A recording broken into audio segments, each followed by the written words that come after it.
I just watched season 2, episode 8 of Severance, Sweet Vitriol. I cannot emphasize enough, massive spoilers coming ahead. So if you haven't watched this week's episode yet, go ahead and save this to watch later and come back once you have. I'm Real Slim Katie 25. Let's get into it. I'm sorry. I swear to God, though, if one of you fuckers says that you were able to, successfully predict that Cobel came up with Severance, no, you didn't. No, you didn't. No, you didn't. There's no way. There's no way.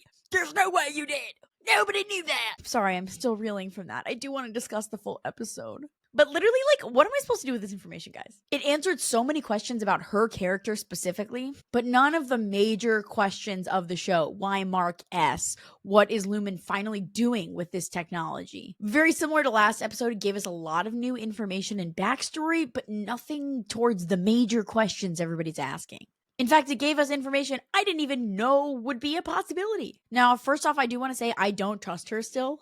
I don't. Because although she seems to be on a revenge bender right now, I think the second that Lumen would give her what she wants, she's right back with them. Ragabi said it herself. She's a Lumen soldier. She's Lumen through and through. And even though she's been so incredibly wronged by them, I think the second that Lumen accepts her back, she'll fall into their hands. Plus, she still invented the idea of severance. She still saw Mark every day and lied to him about his wife being dead. Plus, at the top of the episode, she litters. You know who else litters? Bad people. Bad people litter. So, that aside, let's recap. I'm super proud because I called it last week. Andrew and I were rewatching about how she's sitting in the car looking at the tubing, and I was like, this feels like one of those shots that one day I'll look back and be like, oh, that's what this shot was about. And now I know. And I learned what ether was. Ether, a highly versatile substance, was first used for anesthetic, I believe. It was so interesting to see that kind of unfold because first when she pulls up and she sees that guy with a bag, I kind of thought that he was breathing into the bag like he was having a panic attack and using that as an aid. But then we see the bartender hand off a small bottle. He's peddling ether, which is very interesting. If you guys haven't watched or have not been watching the post-episode breakdowns in the episode, they give a 4 to 5 minute short just talking about the interesting details of how they made this episode. And y'all, I cannot rep more strongly the Severance podcast. There's so much that people theorize about.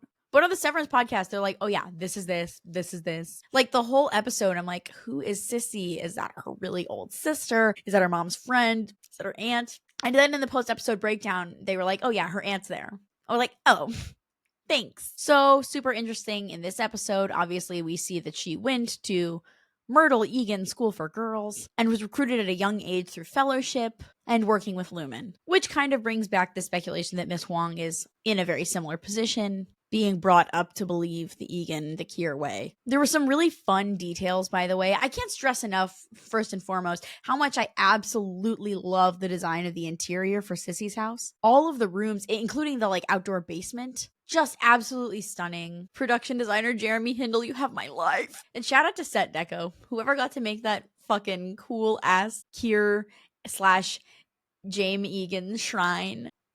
I mean, what a blast, right? Lots of fun details is that Sissy also did some work with Lumen. She was the quarterly striver of the 4th quarter in the Year of Vision and a youth apprentice matron. Shout out to Andrew, by the way, who can read things up close that I apparently cannot. I will say the one thing I was disappointed about in this episode is that Sissy, when she was talking about how her mother's room was going to be staying shut until all of those who remember her would be with Kier, something like that, I was kind of hoping her body would be sealed in there. And when it wasn't, I was like, and it was so interesting. And they talk about this, Ben Stiller talks about this in the post-episode breakdown too, about how this whole show, all we've seen is Harmony just be in charge, be the antagonizer. And to see her talked down to, even shedding tears this episode was so fascinating. I was telling Andrew last week that Cobel is such a character that is so hateable that I don't even like when she's on screen. I hate her that much. And this episode was so fascinating because Patricia Arquette has such an amazing coldness to her. And for the first time, I was able to find some sympathy for Harmony. Can you imagine inventing Severance and then being like, no, but it's selfish to seek, merit and credit? It sounds like they were taking advantage of you. because you were a child. And I'm not trying to say I feel super bad for her. Obviously, a lot of bad things happened to her, but she's continuing the cycle of abuse by literally like imprisoning people. One thing I was super curious about is when Harmony ran upstairs to the room, Sissy was holding this like weird egg-shaped thing with a face drawn on it. I'd really love to hear more about that or theories about what that was. And super interesting to hear that Harmony's mother hated Lumen more than Harmony's former partner, ?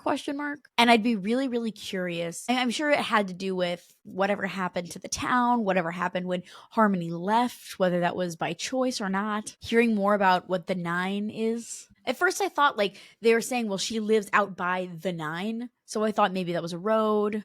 But then the way they were talking about it, it kind of felt like maybe it was like a historical event. I kind of thought it was like 9 kids who died or something or buried. But then near the shrine, there were like, I couldn't count, but like looks like there would be 9 cards. So I don't know. But I'd love to hear more about that. Also, can you imagine how fucked up you must be to like take the blame for killing your sister and just living with that because you thought it would be easier for her child to understand. But then just being like, no, she wanted to kill herself. Kind of ranky. The thing that keeps swirling around in my head is when she's about to drive away and Harmony just looks up and goes, Hampton, and leaves. That feels like it could be important. But you know what I mean? Like, come and tame these Hempers, assholes. I think what I'm most curious about is I wonder what Harmony wanted to do with the technology when she first came up with it. She talks about like they would work like 8 hours at this ether mill in the factory. Like, did she want to be severed? Has she been severed? I saw this really great theory on Reddit that since she has all of this knowledge and all of this control, that not potentially maybe not Irving has been reintegrated, but maybe they were using the Glasgow block or something.